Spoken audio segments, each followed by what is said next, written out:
ओम नमः शिवाय। श्री शिव महापुराण विद्धेश्वर संहिता अध्याय 18 भाग 1।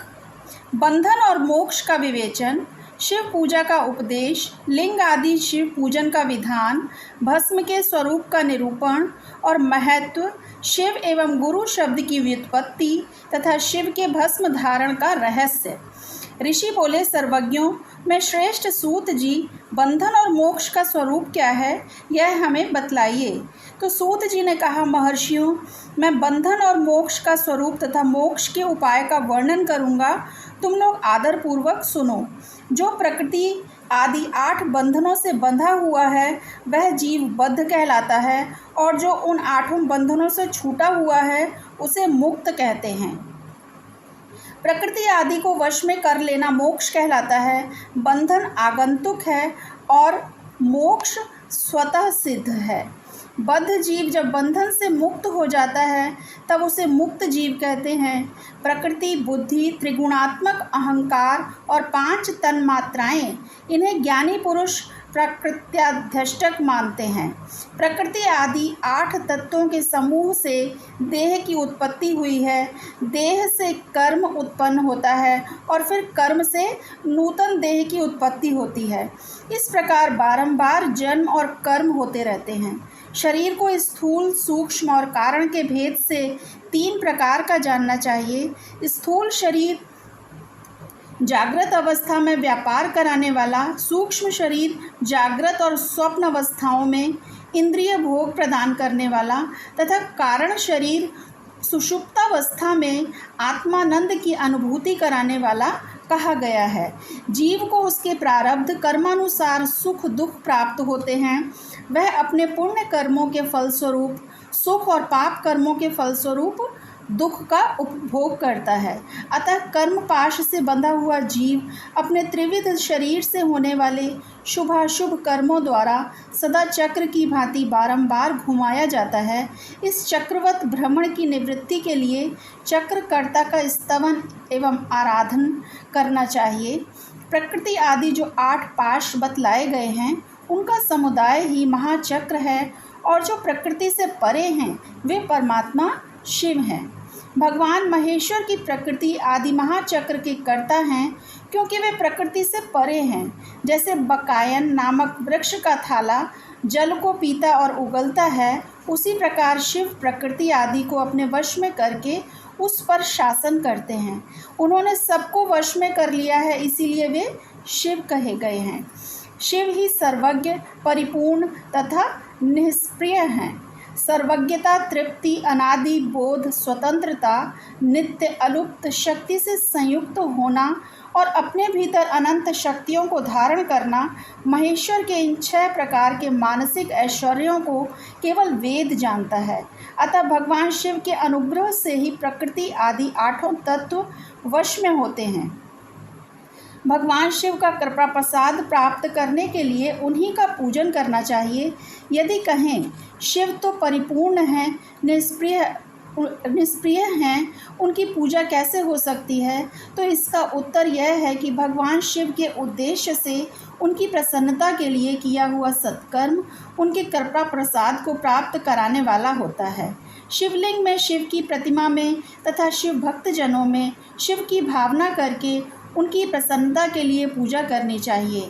वह पूजन शरीर से, मन से, वाणी से और धन से भी किया जा सकता है। उस पूजा से महेश्वर शिव, जो प्रकृति से परे हैं, पूजक पर विशेष कृपा करते हैं और उनका वह कृपा प्रसाद सत्य होता है। शिव की कृपा से कर्म आदि सभी बंधन अपने वश में हो जाते हैं। कर्म से लेकर प्रकृति पर्यंत सब कुछ जब वश में हो जाता है तब वह जीव मुक्त कहलाता है और स्वात्मा राम स्वरूप से विराजमान होता है।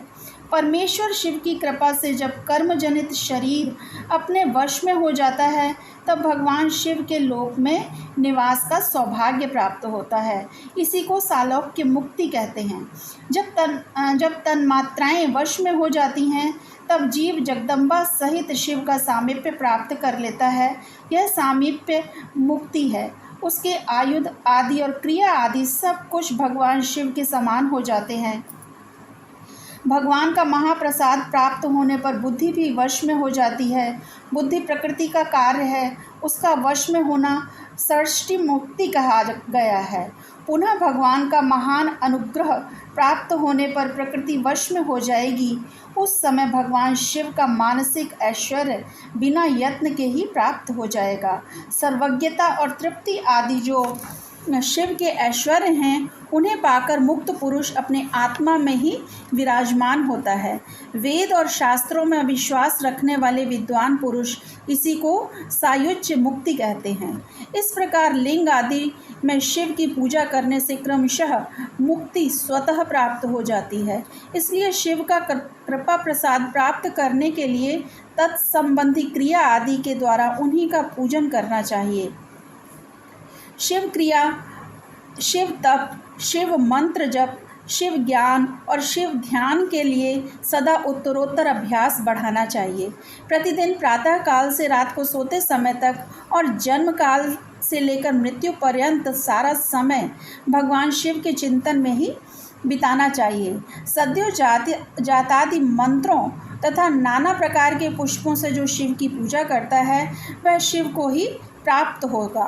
ऋषि बोले, उत्तम व्रत का पालन करने वाले सूत जी, लिंग आदि में शिव जी की पूजा का क्या विधान है, यह हमें बतलाइए। तो सूत जी ने कहा, द्विजो, मैं लिंगों के क्रम का यथावत वर्णन कर रहा हूँ, तुम सब लोग ध्यान पूर्वक सुनो। वह प्रणव ही समस्त अभीष्ट वस्तुओं को देने वाला प्रथम लिंग है। उसे सूक्ष्म प्रणव समझो। सूक्ष्म लिंग निष्फल होता है और स्थूल लिंग सकल। पंचाक्षर मंत्र को ही स्थूल लिंग कहते हैं। उन दोनों प्रकार के लिंगों का पूजन तप कहलाता है। वे दोनों ही लिंग साक्षात मोक्ष देने वाले हैं। पौरुष लिंग और प्रकृति लिंग के रूप में बहुत से लिंग हैं। उन्हें भगवान शिव ही विस्तार पूर्वक बता सकते हैं, दूसरा कोई नहीं जानता। पृथ्वी के विकारभूत जो लिंग ज्ञात हैं, उनको मैं तुम्हें बतला रहा हूँ। उनमें स्वयंभू लिंग प्रथम है, दूसरा बिंदु लिंग, तीसरा प्रतिष्ठा लिंग, प्रतिष्ठित लिंग, चौथा चर लिंग और पांचवा गुरु लिंग। देवर्षियों की तपस्या से संतुष्ट हो उनके समीप प्रकट होने के लिए पृथ्वी के अंतर्गत बीज रूप से व्याप्त हुए भगवान शिव वृक्षों के अंकुर की भांति भूमि को भेद कर नाद लिंग के रूप में व्यक्त हो जाते हैं। वे स्वतः व्यक्त हुए शिव की स्वयं प्रकट होने के कारण स्वयंभू नाम धारण करते हैं। ज्ञानी जन उन्हें स्वयंभू लिंग के रूप में जानते हैं। उस स्वयंभू लिंग की पूजा से उपासक का ज्ञान स्वयं ही बढ़ने लगता है। सोने चांदी आदि के पत्र पर, भूमि पर अथवा वेदी पर अपने हाथ से लिखित जो शुद्ध प्रणव मंत्र रूप लिंग है, उसमें तथा मंत्र लिंग का आलेखन करके उसमें भगवान शिव की प्रतिष्ठा और आवाहन करें।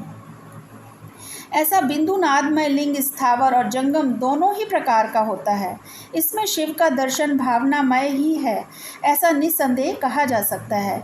जिसको जहाँ भगवान शंकर के प्रकट होने का विश्वास हो, उसके लिए वहीं प्रकट होकर वे अभीष्ट फल प्रदान करते हैं।